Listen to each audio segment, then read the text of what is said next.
2 aprel 2026-cı il 19 sayılı xüsusi dayanıcı yol ömrücə işçisi hal-hazırda Şamaxı Çuxuryurt Nağaraxana kəndində təmizlənmə işləri görülür.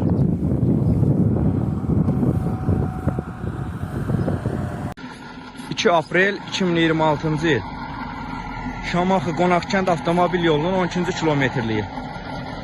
İntensiv yağan yağışlardan sonra yolda bir sıra fəsadlar müşahidə olunmuşdur. Belə ki, yolun hərəkət hissəsində sürüşmə baş vermiş, iri həcmli çökmələr əmələ gəlmişdir. Bu da nəqliyyatın hərəkətində ciddi problemlər yaratmışdır. Hal-hazırda 19 nömrəli xüsusi təyinatlı yol istismar MMC-nin İşçi heyəti tərəfindən yolda müvafiq tədbirlər davam etdirilir. 19 nömrəli xüsusi təyinatlı yol istismar MMC-nin baş mühəndisi Babaşov Kənan.